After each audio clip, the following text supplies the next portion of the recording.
শেষ দিনে কমলাপুর রেলওয়ে স্টেশনে ছিল ঘরমুখো মানুষের উপচে পড়া ভিড়, তবে ছিল না কোনো শিডিউল বিপর্যয়। যাত্রীরাও খুশি আরামদায়ক ভ্রমণে। সকালে কমলাপুর স্টেশনে পরিদর্শন শেষে স্বরাষ্ট্র উপদেষ্টা জানান, সরকারের কঠোর নজরদারির কারণে এবার রেলওয়ের কেউ কালোবাজারিতে জড়াতে সাহস পায়নি। আরও জানাচ্ছেন রাগিব হাসান। পবিত্র ঈদ উল ফিতর উদযাপন করতে শেষ মুহূর্তে রাজধানী ছাড়ছেন মানুষ। শেষ দিন সকাল থেকেই কমলাপুর রেলওয়ে স্টেশনে ছিল ঘরমুখো মানুষের উপচে পড়া ভিড়। কড়া নিরাপত্তা বেষ্টনীর মধ্যে টিকিট ছাড়া কাউকেই প্রবেশ করতে দেয়া হয়নি স্টেশন প্ল্যাটফর্মে। নির্ধারিত সময়ে কমলাপুর স্টেশন থেকে একের পর এক ট্রেন ছেড়ে গেছে গন্তব্যের উদ্দেশ্যে। এখন কি ঢুকতে পারবে? স্টেশনে যাত্রী চাপ থাকলেও ছিল না কোনো ভোগান্তি। আরামদায়ক ভ্রমণ করতে পেরে তাই খুশি যাত্রীরা। আসা পর্যন্ত, ট্রেনে বসা পর্যন্ত সবকিছু ভালোই ছিল, কোনো ভোগান্তি ছিল না। এবার কোনো ভোগান্তি হয়নি, খুব ভালোভাবে টিকিট পাইছি, খুব ভালোভাবে আসছি। গত বছর হচ্ছে এবার অনেক খুব ভালো দেখলাম যে বেশি ভিড় নাই, এখনো দেখলাম না এরকম আহামরি ভিড়। অন্যবারের চেয়ে এবার আরামদায়ক তুলনামূলক। বেলা 10:15টার দিকে কমলাপুর স্টেশন পরিদর্শনে আসেন স্বরাষ্ট্র উপদেষ্টা লেফটেন্যান্ট জেনারেল অবসরপ্রাপ্ত জাহাঙ্গীর আলম চৌধুরী। খোঁজ খবর নেন যাত্রীদের।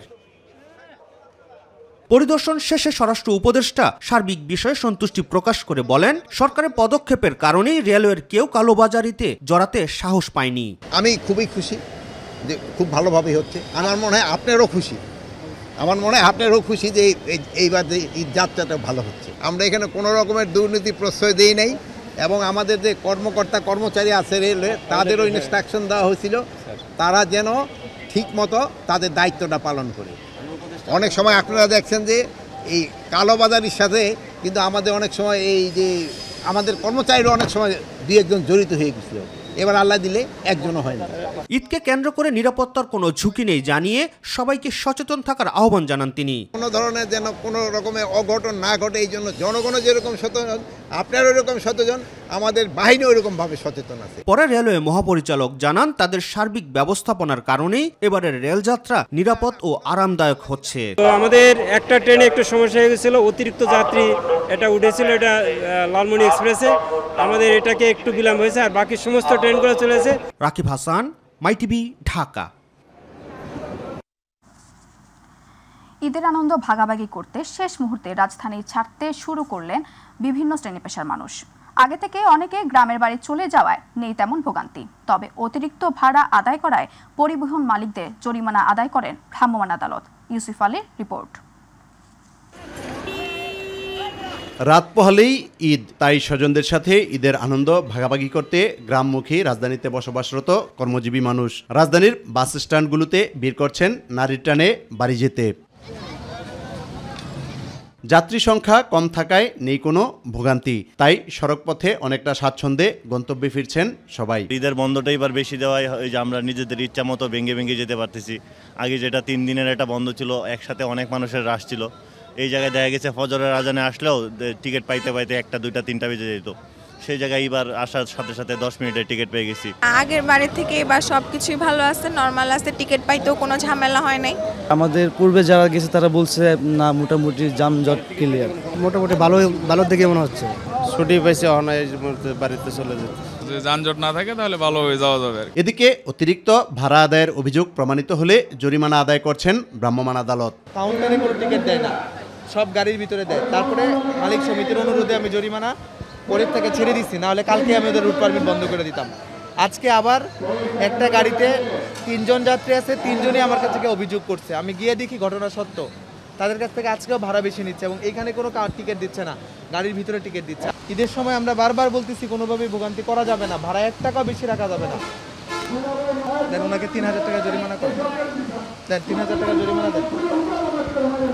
গাড়ির নাম্বার কত? টানা 9 দিনের ছুটি থাকায় অনেকেই আগেভাগেই বাড়িতে চলে গেছেন ঈদের আনন্দ উপভোগ করার জন্য। ফলে ঈদের আগের দিনে যাত্রীদের নেই কোনো ভোগান্তি। নিরাপদে বাড়িতে ফিরে স্বজনদের সঙ্গে ঈদের আনন্দ উপভোগ করবে, এমনটাই প্রত্যাশা সাধারণ মানুষের।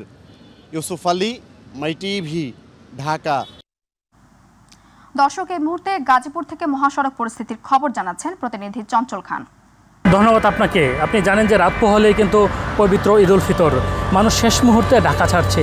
এই মুহূর্তে গাজীপুরের চান্দনা চৌরাস্তায় যদি আমি শেষ মুহূর্তের পরিস্থিতি দেখাই যে মানুষ যে নারী টানে বাড়ি ফিরছে, মানুষের মধ্যে যে যানজটের একটা নাকাল হওয়ার অবস্থা সেটি কিন্তু আমরা দেখতে পাইনি। সকালে যানবাহনের কিছুটা চাপ থাকলেও কিন্তু পর্যায়ক্রমে এই মহাসড়কে যানবাহনের চাপ কিন্তু অনেকটাই কম দেখা যাচ্ছে। এই মুহূর্তে ঢাকা ময়মনসিংহ মহাসড়কের যে ফ্লাইওভার, সেই ফ্লাইওভারের চিত্রে দেখা যাচ্ছে যে থেমে থেমে গাড়ি আসছে এবং ফ্লাইওভারে উঠার যে রাস্তা সেখানে কিন্তু যাত্রী ওঠানামা বা পার্কিংয়ের কারণে কিছুটা জটলা আমরা দেখতে পেরেছি।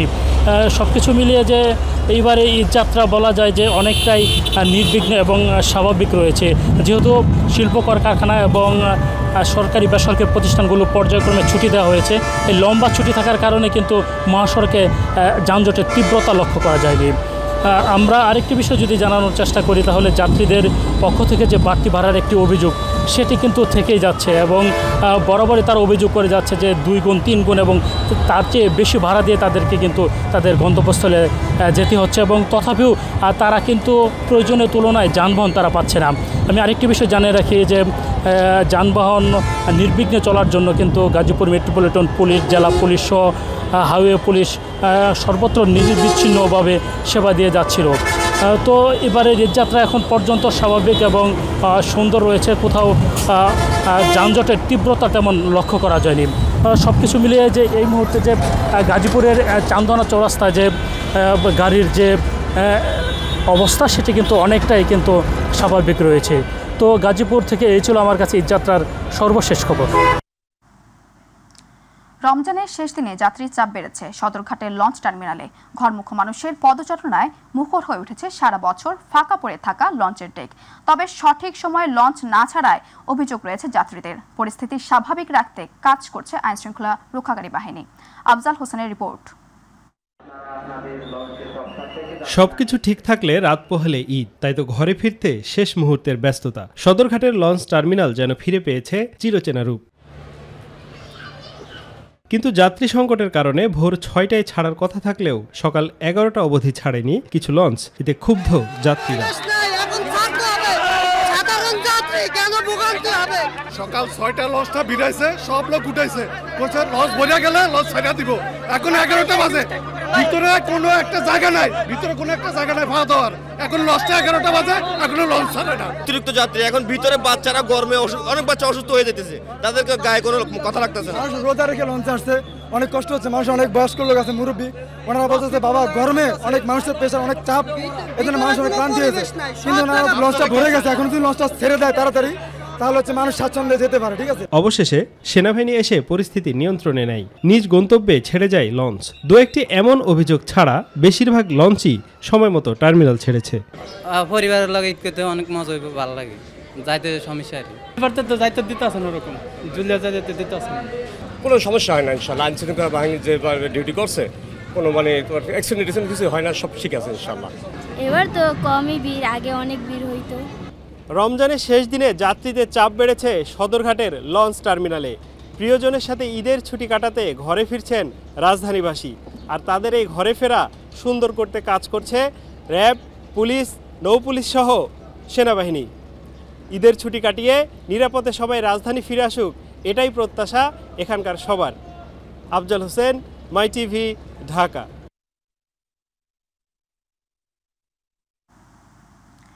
ঈদ আনন্দ উদযাপনে রাজধানী ছাড়ছে মানুষ, ফলে ঢাকা অনেকটাই ফাঁকা হয়ে গেছে। এই মুহূর্তে ফাঁকা ঢাকার পরিস্থিতি জানাতে যুক্ত হচ্ছেন প্রতিনিধি শিমুল খান। শিমুল, চিরচেনা যানজট নেই রাজধানীতে, তো ফাঁকা ঢাকা কেমন চিত্র লক্ষ্য করছেন আপনি, জানাবেন। ধন্যবাদ আপনাকে। আমি রয়েছি রাজধানীর অত্যন্ত ব্যস্ততম একটি এলাকা বিজয় সরণিতে যে চিত্রটি আমি দেখতে পাচ্ছি, আসলে ঈদকে কেন্দ্র করে রাজধানী ছেড়েছে প্রায় 2 কোটি মানুষ। এই 2 কোটি মানুষ আসলে ঘরে ফিরেছে ঈদ যাত্রা, এবং এই যাত্রায় আসলে রাজধানীতে যে যানজট তৈরি হতো অর্থাৎ প্রত্যেকটি মোড়ে মোড়ে, সেই যানজট কিন্তু এখন আর আসলে এই রাস্তায় দেখা যাচ্ছে না।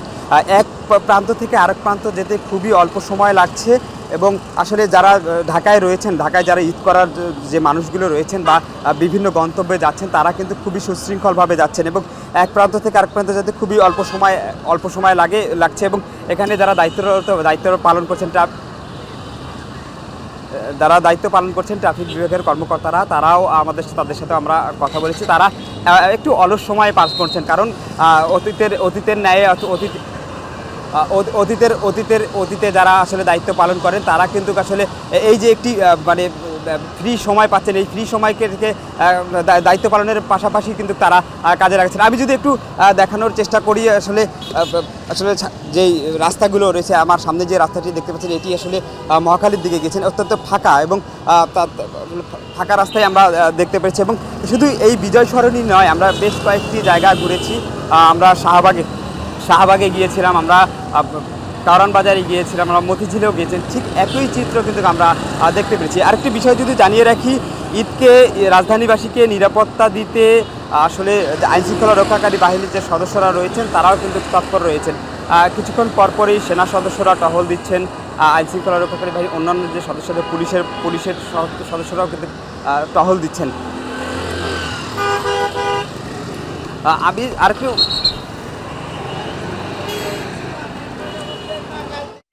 জি ধন্যবাদ আপনাকে। পবিত্র ঈদ উল ফিতরের দিন মুসল্লিরা যাতে নির্বিঘ্নে নামাজ আদায় করতে পারে সেজন্য সব ধরনের ব্যবস্থা নেওয়া হয়েছে বলে জানিয়েছেন স্বরাষ্ট্র উপদেষ্টা জাহাঙ্গীর আলম। আর পুলিশ ও র্যাবের পক্ষ থেকে বলা হয়েছে নগরবাসীর সুবিধার্থে যে কোনো ধরনের অপরাধ প্রতিরোধে সতর্ক অবস্থানে থাকবে বিভিন্ন বাহিনী। জাতীয় ঈদগাহ ময়দানে পরিদর্শন করে তারা এসব কথা বলেন। ইউসুফ আলীর আরেকটি রিপোর্ট। পবিত্র ঈদ উল ফিতর উপলক্ষে প্রধান জামাত অনুষ্ঠিত হবে জাতীয় ঈদগাহ ময়দানে। ঈদগাহের মাঠ পরিদর্শন করতে গিয়ে স্বরাষ্ট্র উপদেষ্টা বলেন, দেশ নিয়ে যারা ষড়যন্ত্র করবে তাদের বিরুদ্ধে ব্যবস্থা নেওয়া হবে। নিরাপত্তার জন্য আমাদের যত ধরনের ব্যবস্থা নেওয়ার কথা আমরা সব ধরনের ব্যবস্থাই নিয়েছি, এখানে যেন সবাই ভালোভাবে ঈদের নামাজটা পড়তে পারে। কলকাতায় কারা আছে, কলকাতায় যারা এই গুলি করে তো ক্রিমিনালরা তো সবসময় এই জিনিস ব্যবহৃত চিন্তা করবে।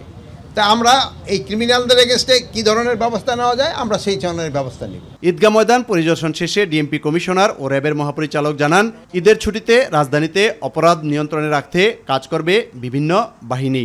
ঈদের সময় আপনার কতগুলি ঘটনা ঘটে, যেমন এই সময় ছিনতাই, চাঁদাবাজি, এই ধরনের অপরাধের একটা প্রকোপ থাকে। তা আমরা রমজান মাসের শুরু থেকে এই ধরনের অপরাধ নিয়ন্ত্রণের জন্য কাজ করে আসছি। আমরা দুই ধরনের ব্যবস্থা নিই, একটা হলো ওভার্ট আর একটা কোভার্ট। গোপনে নিই, প্রকাশ্যে নিই।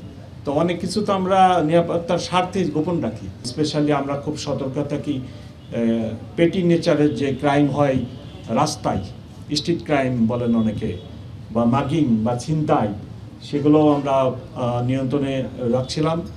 আমাদের কাছে রিপোর্টেড ওই ধরনের ক্রাইম খুব কম ছিল। তো আজকে শেষ দিন রমজানের, ইনশাল্লাহ আমরা সকলের প্রচেষ্টায় আজকের দিনটু ভালোভাবে পার করতে সক্ষম হব। রাজধানীবাসীকে নির্বিঘ্নে ঈদ উদযাপনেরও আহ্বান জানান তারা। ইউসুফ আলী, মাই টিভি, ঢাকা। কিশোরগঞ্জে ঐতিহাসিক শোলাকিয়া ঈদগাহ ময়দানে অনুষ্ঠিত হয়ে থাকে বাংলাদেশের সর্ববৃহৎ ঈদ উল ফিতরের জামাত। 198তম এই ঈদ জামাত আয়োজনে সকল প্রস্তুতি ইতিমধ্যে সম্পন্ন করেছে ঈদগাহ পরিচালনা কমিটি। কিশোরগঞ্জের শোলাকিয়া ঈদগাহে ঈদের জামাত অনুষ্ঠিত হবে সকাল 10টায়। সার্বিক নিরাপত্তায় বসানো হয়েছে সিসি ক্যামেরা ও ড্রোন। কিশোরগঞ্জ প্রতিনিধি মোহাম্মদ আব্দুল আল মামুন পলাশের প্রতিবেদন, জানাচ্ছেন আতিকুর রহমান তিতাস। মাঠে দাগ কাটা, বালু ফেলা, দেয়ালে রং করা সহ কিশোরগঞ্জের শোলাকিয়া ময়দানকে জামায়াতের উপযোগী করার কাজ শেষ হয়েছে। এবারও শোলাকিয়ায় দেশ বিদেশের লাখো মানুষের ঢল নামবে বলে আশা করছেন স্থানীয়রা। এখানে নামাজ পড়তে আসলাম, ইনশাল্লাহ সবার উদ্দেশ্যে আসলাম, আল্লাহ যেন আমার আশাটা পূরণ করে। ছোটবেলা থেকেই এই মাঠে ঈদ জামাত পড়ে আসতেছি। এবার আমরা আশা করতেছি অন্য যে কোনো বারের তুলনায় আমাদের উপস্থিতি, মুসল্লির উপস্থিতি অনেক বেশি থাকবে। সারা কিশোরগঞ্জের মানুষ উৎফুল্ল, তারা সবাই চায় নামাজ হোক, এখানে ভালো একজন ইমামও এসেছে। আল্লাহ তাআলার কাছে লাখো কোটি শুকরিয়া আদায় করতেছি, আল্লাহ রাব্বুল আলামিন আমাকে এই ঐতিহাসিক শোলাকিয়া মাঠের বিকল্প ইমাম হিসেবে সুযোগ দিয়েছেন, এতে আমি অত্যন্ত আনন্দিত এবং আপ্লুত। 4 স্তরের নিরাপত্তার পাশাপাশি মাঠে থাকবে সাদা পোশাকের পুলিশ। এছাড়াও মাঠের বিভিন্ন প্রবেশপথে থাকছে ক্লোজ সার্কিট ক্যামেরা। মুসল্লিদের জায়নামাজ ছাড়া অন্য কিছু না নিয়ে ঈদগাহে প্রবেশ করতে বলা হয়েছে। সার্বিক নিরাপত্তা নিশ্চিত করতে গোয়েন্দা নজরদারি বৃদ্ধি করা হয়েছে র্যাবের পক্ষ থেকে। নিরাপত্তা জোরদার করতে অটো ব্যাটালিয়নের দায়িত্বপূর্ণ এলাকায় পর্যাপ্ত সংখ্যক র্যাব ফোর্স নিয়োজিত থাকবে। ধরে নেওয়া হয় যে প্রায় 6 লাখের মতো সম্মানিত মুসল্লিরা আসবেন। বিশাল একটা ফ্লো, তারা যাতে সঠিকভাবে আসতে পারে এবং নামাজ শেষে যাতে সুন্দরভাবে যাতে চলে যেতে পারে। এদিকে বাংলাদেশ রেলওয়ে ঈদের দিন মুসল্লিদের আসা যাওয়ার সুবিধার্থে শোলাকিয়া স্পেশাল নামে 2টি বিশেষ ট্রেনের ব্যবস্থা করেছে। একটি ট্রেন সকাল 6টায় ভৈরব থেকে ছেড়ে কিশোরগঞ্জ রেল স্টেশনে পৌঁছাবে সকাল 8টায়, অপরটি সকাল 6:45টায় ময়মনসিংহ থেকে ছেড়ে কিশোরগঞ্জে পৌঁছাবে সকাল 8:30টায়। রেওয়াজ অনুযায়ী জামাত শুরুর আগে শটগানের 6টি ফাঁকা গুলি ছোড়া হবে। জামাত শুরুর 5 মিনিট আগে 3টি, 3 মিনিট আগে 2টি এবং 1 মিনিট আগে 1টি গুলি ছুড়ে নামাজের জন্য মুসল্লিদের সংকেত দেওয়া হবে। বাংলাদেশ রেলওয়ে 2টি স্পেশাল ট্রেনের ব্যবস্থা করেছে। 2টি ট্রেন, একটি হলো সকাল 6টায় ময়মনসিংহ থেকে কিশোরগঞ্জে আসবে, আরেকটি আপনার ভৈরব থেকে কিশোরগঞ্জে আসবে। এবং নামাজ শেষে, যেহেতু আমাদের ঈদের জামাতটি হবে সকাল 10টায়, জামাত শেষে এই মুসল্লিদেরকে নিয়ে এই ট্রেনগুলো আবার স্ব স্থানে দুপুর 12টায় আমাদের কিশোরগঞ্জ রেল স্টেশন থেকে ছেড়ে যাবে। মসনদি আলা ইশাখার 6ষ্ঠ বংশধর দেওয়ান হযরত খান বাহাদুর কিশোরগঞ্জের জমিদারি প্রতিষ্ঠার পর ইংরেজি 1828 সালে কিশোরগঞ্জ জেলা শহরের পূর্ব প্রান্তে নরসুন্দা নদীর তীরে প্রায় 7 একর জমির উপর এই ঈদগাহ মাঠ প্রতিষ্ঠা করেন। সে বছর শোলাকিয়ায় অনুষ্ঠিত প্রথম জামাতে 1.25 লাখ মুসল্লি অংশগ্রহণ করেন বলে মাঠের নাম হয় 1.25 লাখি মাঠ। সেখান থেকে উচ্চারণের বিবর্তনে নাম ধারণ করেছে আজকের শোলাকিয়া ময়দান। আতিকুর রহমান তিতাস, মাই টিভি। এদিকে দ্বীপ জেলা ভোলায় নৌপথে নিরাপদ যাত্রায় টহল দিচ্ছে কোস্টগার্ড সদস্যরা। এ বিষয়ে আরো জানাতে আমাদের সঙ্গে যুক্ত হচ্ছেন প্রতিনিধি আরিফ হোসেন লিটন।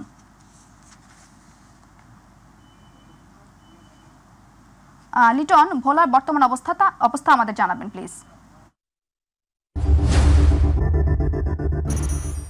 ঈদ মানে আনন্দ, আর এই আনন্দকে ভাগাভাগি করার জন্য উপকূলীয় জেলা দ্বীপ জেলার মানুষ ভোলার যে একমাত্র পথটি রয়েছে নৌপথ, এই নৌপথই সকাল থেকে লঞ্চগুলোতে মানুষের উপসে পড়া ভিড় লক্ষ্য করা গিয়েছে। আমি এখন যেই লঞ্চ ঘাটটিতে আছি, এখানে কিন্তু যাত্রী নামিয়ে দিয়ে কিন্তু লঞ্চ আবার ঢাকার উদ্দেশ্যে যাত্রী আনার জন্য কিন্তু চলে যায়।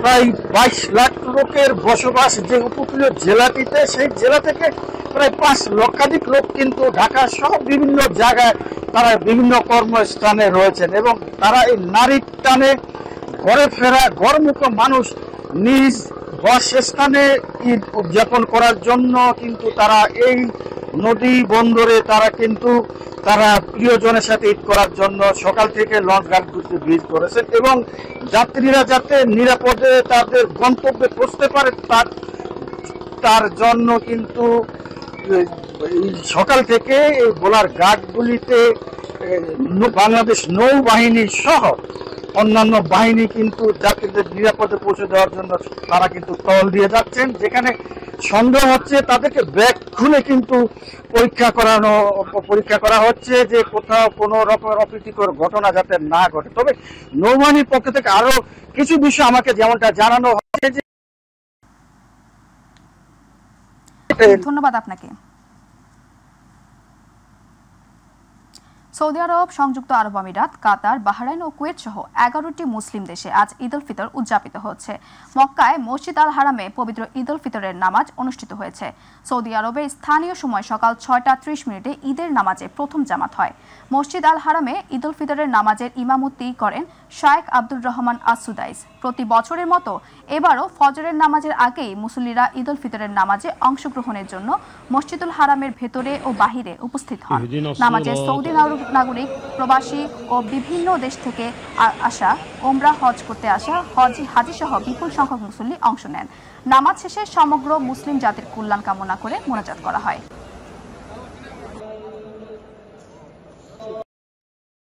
দর্শক, সৌদি আরবের মক্কা থেকে ঈদ উদযাপনের খবর জানাচ্ছেন প্রতিনিধি সাইফুল ইসলাম। ধন্যবাদ আপনাকে। আপনার মাধ্যমে মাই টিভি দর্শকদের আমি পবিত্র মক্কা নগরী সৌদি আরবের হারাম শরীফ থেকে জানাচ্ছি ঈদ মুবারক।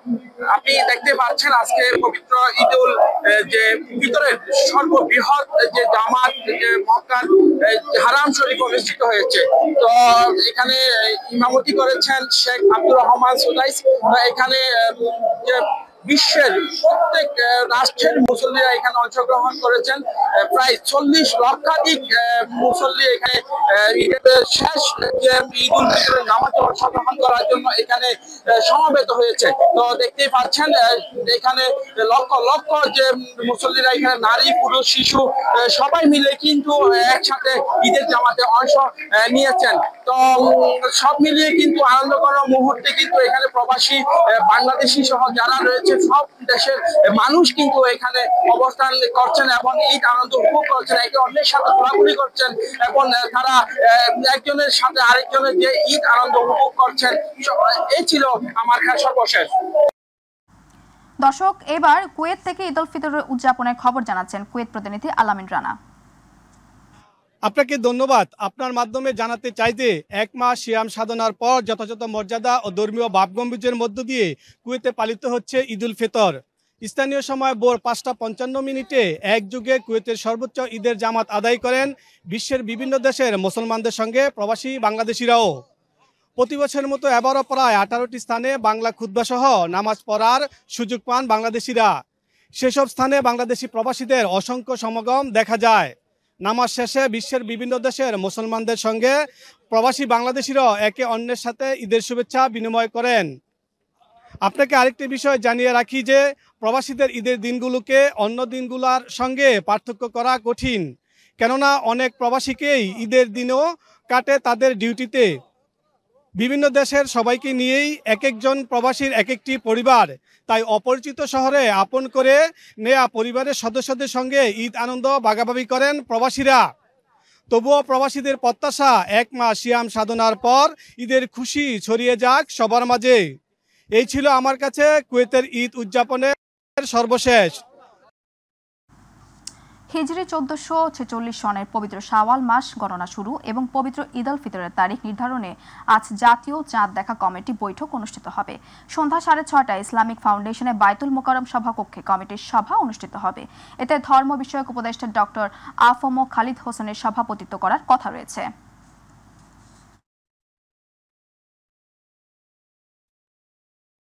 এবারে ঈদ উল ফিতর কাটবে তাপপ্রবাহের মধ্য দিয়ে। বৃষ্টিপাতের তেমন কোনো সম্ভাবনা নেই, তবে কালবৈশাখীর মৌসুম হওয়ায় স্থানীয়ভাবে সেই প্রক্রিয়া শুরু হলেও হতে পারে। ইতোমধ্যে দেশের বিভিন্ন অঞ্চলের ওপর দিয়ে তাপপ্রবাহ বয়ে যাচ্ছে। কিছু কিছু জায়গায় তা তীব্র তাপপ্রবাহে রূপ নিয়েছে বলে জানিয়েছে আবহাওয়া অফিস। সোমবার ও মঙ্গলবার ঢাকা সহ দেশের মধ্যাঞ্চল, খুলনাঞ্চল ও রাজশাহী অঞ্চলে মৃদু তাপপ্রবাহ বয়ে যেতে পারে। দেশের অন্যান্য স্থানেও আবহাওয়া থাকবে শুষ্ক, বৃষ্টিপাতের কোনো সম্ভাবনা নেই।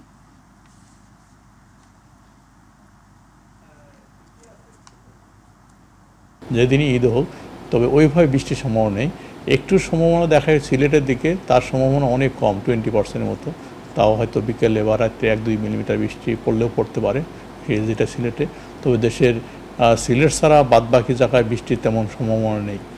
যেহেতু বৃষ্টির সম্ভাবনা নেই, তাপমাত্রা এমনি বেশি থাকবে।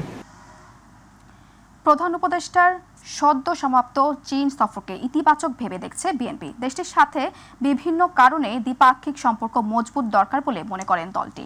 রাজধানীতে সাংবাদিকদের সাথে মতবিনিময়কালে তিনি এ মন্তব্য করেন বিএনপি মহাসচিব। দেশের স্বার্থে ভারত ও অন্যান্য উন্নয়ন সহযোগী দেশের সাথে সুসম্পর্ক রাখার উপর জোর দেন মির্জা ফখরুল ইসলাম আলমগীর। বলেন, জনগণের বৈধতার জন্য নির্বাচনের কথা বলছে বিএনপি। মাহবুব সৈকতের রিপোর্ট। গুলশানে বিএনপি চেয়ারপারসনের রাজনৈতিক কার্যালয়ে সাংবাদিকদের সাথে অনানুষ্ঠানিকভাবে মতবিনিময় করেন বিএনপি মহাসচিব। আলোচনায় উঠে আসে বিভিন্ন প্রসঙ্গ। মতামত তুলে ধরেন প্রধান উপদেষ্টার সদ্য সমাপ্ত চীন সফর নিয়ে। চীনের উপরে কিন্তু বাংলাদেশ বরাবরই সমর্থন দিয়েছে এবং সেখানে কিছু আলোচনা হয়েছে, নিঃসন্দেহে যেটা পজিটিভ হবে বলে আমার মনে হয়। আমি মনে করি এটা একটা পজিটিভ মেসেজ আমরা পেয়েছি। 5 তারিখের আগেই ছিল একটা পুরোপুরি একটা অটোক্রেটিক গভর্নমেন্ট। আওয়ামী লীগের সরকারের সঙ্গে তারা বাইরে কোনো কিছু করতে পারতো না, সেই সুযোগ তাদের ছিল না। এবং তখন চীনও অন্য দলগুলোর সঙ্গে সম্পর্ক রাখে নাই, কিন্তু 5 তারিখের পরে সেটা সম্পূর্ণ বদলে যায়। এবং প্রথম যে আলোচনা যেটা আমাদের সঙ্গে তাদের হয়েছে, চীনের রাজনীতি কিন্তু আমরা হচ্ছে বাস্তববাদী রাজনীতি, প্র্যাগমেটিক পলিটিক্স। চীনের পলিটিক্সের মধ্যে আবেগ কম।